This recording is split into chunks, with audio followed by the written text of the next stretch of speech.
भेड़िया इंसान। विनोद एक पढ़ा लिखा नौजवान था, लेकिन बेरोजगारी की मार से परेशान था। काफी मशक्कत करने के बाद भी उसे कहीं नौकरी नहीं मिली, जिस वजह से वो प्रतीक नाम की एक अमीर लड़की को उसके घर पर ट्यूशन पढ़ाना शुरू कर देता है। एक दिन, सर, आज मेरा जन्मदिन है और मैंने आज शाम हमारे फार्म हाउस पर एक बहुत बढ़िया पार्टी रखी है। सर, आप प्लीज़ आइएगा। मैं आपको अपने फार्म हाउस की लोकेशन सेंड कर देता हूँ, ठीक है? किसी पार्टी में गए विनोद को अरसा बीत चुका था, इसलिए वो भी पार्टी के नाम से खुश हो जाता है। फिर ठीक 2 बजे ट्यूशन खत्म कर विनोद अपने घर की ओर चला जाता है। आज बड़े दिनों के बाद बहुत बढ़िया और स्वादिष्ट खाना खाने को मिलेगा। घर जाने के बाद विनोद अपने घर के कामों में व्यस्त हो जाता है। देखते ही देखते शाम हो जाती है। अरे 6 बज गए। मुझे तो प्रतीक की बर्थडे पार्टी में जाना है। अभी निकलूंगा तो समय पर पहुंच जाऊंगा, वरना देर हो जाएगी। विनोद तैयार होकर घर से निकलता है और एक रिक्शे को रोककर उसे एड्रेस बताता है। हाँ ठीक है साहब, चल लेंगे। हाँ, पर पूरे 200 रुपए लूंगा। अरे बाप रे, 200 रुपए? अरे ये तो बहुत ज्यादा है। मैं तुम्हें सिर्फ 50 दे सकता हूँ। मजाक कर रहे हो क्या साहब? अरे इतनी दूर जाना है और सिर्फ 50 रुपए? चलिए ठीक है, 100 दे देना बस। विनोद चारों तरफ नजर घुमाकर देखता है। उसे दूर दूर तक कोई दूसरा रिक्शा दिखाई नहीं देता। अगर ये रिक्शा छूट गई तो क्या पता जल्दी कोई रिक्शा मिलेगी या नहीं। एक काम करता हूँ, इसी में चला जाता हूँ। विनोद रिक्शा में बैठ जाता है। ठंडी का मौसम था। जल्दबाजी में विनोद अपना जैकेट लाना भूल गया था। वो अपने हाथों को सिकुड़ कर बैठा था। तभी रिक्शा वाला एक बड़े से पेड़ के पास आकर रुक जाता है। अरे क्या हुआ? तुमने अचानक रिक्शा क्यों रोक दी? अरे साहब, मैं इससे आगे नहीं जाऊंगा। क्यों? क्या हुआ? तुमने तो कहा था तुम मुझे मेरे बताए हुए पते पर पहुंचा दोगे। अब क्या परेशानी हो गई?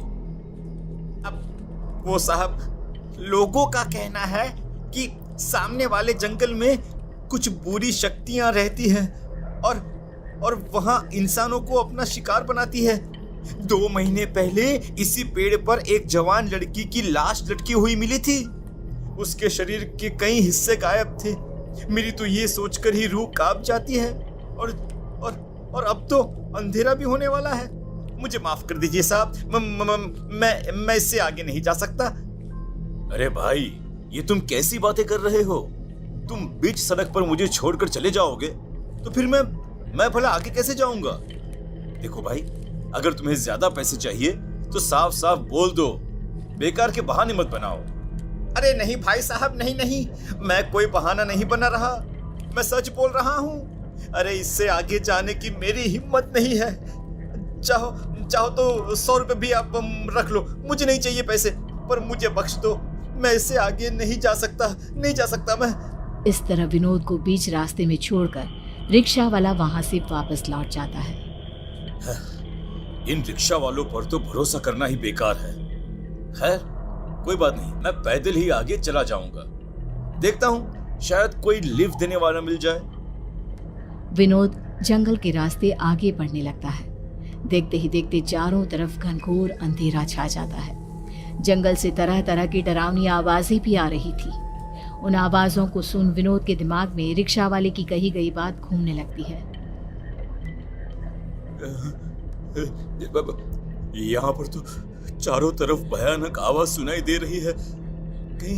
कहीं उस रिक्शा वाले की बात सच तो नहीं?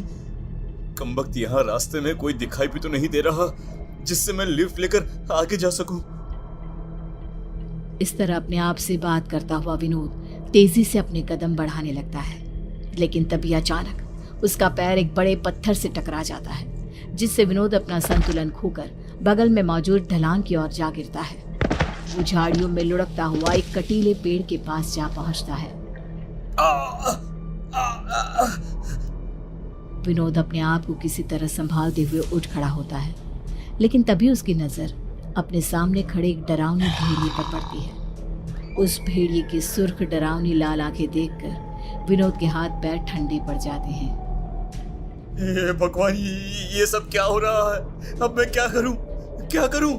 भेड़िया धीरे धीरे अपने कदम विनोद की ओर बढ़ाने लगता है। ये देखकर विनोद की सांस अटक जाती है और वो अपनी जान बचाने के लिए तेजी से वहां से भागता है। जिसे भागता देख भेड़िया भी उसका पीछा करने लगता है। थोड़ी देर के बाद भागता हुआ विनोद अचानक एक गड्ढे में जा गिरता है। बचाओ! बचाओ! बचाओ! अब भेड़िया जैसे ही विनोद पर हमला करने के लिए उस पर लपकता है तो विनोद तुरंत बगल में पड़े पत्थर को उठाकर भेड़िए के सर पर मार देता है और भेड़िया वहां से भाग जाता है। खून से लथपथ विनोद किसी तरह चलने की कोशिश करता है, लेकिन थोड़ा आगे चलकर ही बेहोश होकर गिर जाता है। सर, अब कैसा महसूस कर रहे हैं आप? आपकी तबीयत तो ठीक है ना? शुक्र है कि मेरे फार्म हाउस के चौकीदार की नजर आप पर पड़ गई, वरना जंगल का कोई जंगली जानवर आपको मारकर खा जाता। खैर, अब आप आराम कीजिए, मैं चलता हूं सर। इतना कहकर प्रतीक वहां से चला गया। दूसरी तरफ होश में आने के बाद विनोद के मन में अजीब सी बेचैनी होने लगी, पर वो दवाई लेकर सो जाता है। अचानक आधी रात को विनोद को बहुत ज्यादा घबराहट होने लगती है और वो अपने शरीर में कुछ अजीबोगरीब बदलाव महसूस करता है। ये अचानक मुझे इतनी गर्मी क्यों लग रही है? सांस लेने में भी इतनी दिक्कत क्यों हो रही है? नर्स, अरे कोई है क्या? तभी एक नर्स तेजी से भागकर विनोद के पास आती है। क्या हुआ? क्यों शोर मचा रहे हो? देखिए मुझे बहुत घबराहट महसूस हो रही है। मेरा शरीर देखिए कितना तप रहा है, देखिए। नर्स विनोद के शरीर को छूकर देखती है। चिंता की कोई बात नहीं, ये दवाई खा लो, इसके बाद तुम्हें अच्छी नींद आएगी। नर्स ग्लास में पानी और कुछ दवाइयां विनोद को दे देती है, लेकिन वो पानी पीते ही विनोद अजीब मुंह बना लेता है और गुस्से में नर्स की ओर देखने लगता है। विनोद की आंखों का रंग बदलने लगता है। अरे ये क्या? अब विनोद के नाखून लंबे होने लगते हैं, बाल बढ़ने लगते हैं और देखते ही देखते थोड़ी ही देर में विनोद एक भेड़िए के रूप में बदल जाता है। वो नर्स का गला पकड़ लेता है। मुझे ये बकवास पानी नहीं चाहिए, मुझे खून पीना है, तेरा गर्म खून।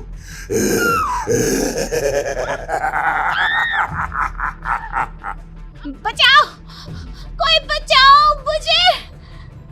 नर्स अपने आप को विनोद से छुड़ाने की बहुत कोशिश करती है, लेकिन विनोद नर्स के गले में अपने नुकीले दांत घुसाकर उसका खून पीना शुरू कर देता है। बचाओ, कोई बचाओ मुझे, कोई मदद करो मेरी! नर्स की चीखें सुनकर अस्पताल के कुछ लोग भागते हुए वहां आते हैं, जिन्हें देख विनोद नर्स को वहीं छोड़ खिड़की का कांच तोड़कर बाहर भाग जाता है। विनोद को एक भेड़िए के रूप में देखकर अस्पताल के सभी लोग हक्के बक्के रह जाते हैं। क्या अभी यहाँ सच में एक इंसानी भेड़िया था? अरे कोई नर्स को उठाओ, अरे इन्हें डॉक्टर के पास ले चलो, फिर कुछ सोचते हैं, चलो जल्दी। दूसरी तरफ भेड़िया बना विनोद अंधेरी रात में शहर की सुनसान सड़कों पर यहाँ वहां भटकने लगता है। काफी देर भटकने के बाद वो एक कचरे के ढेर के पास पहुंचता है, जहां उसे एक बिल्ली दिखाई देती है। वाह, कुछ तो मिला। विनोद लपककर उस बिल्ली को पकड़कर खाने लगता है। बिल्ली को खाने के बाद विनोद उसी कचरे के ढेर के पास लेटकर टकटकी लगाए आसमान की ओर देखने लगता है और वहीं सो जाता है। अरे विनोद साहब, आप यहाँ इस हालत में कचरे के ढेर पर क्या कर रहे हैं? और आपकी ये हालत कैसे हुई? विनोद की नींद खुलती है। वह हैरानी से कैलाश को देखते हुए अपने आसपास नजर दौड़ाने लगता है। चलिए मैं आपको घर छोड़ देता हूँ। उसके बाद कैलाश विनोद को उसके घर ले जाता है। आखिर ये सब विनोद के साथ क्या हो रहा है? जंगल में उसके साथ क्या हुआ था? वो भेड़िया कैसे बन गया? अगर आप ये सब जानने के लिए इस कहानी का अगला भाग देखना चाहते हैं तो हमें कमेंट करके ज़रूर बताएं।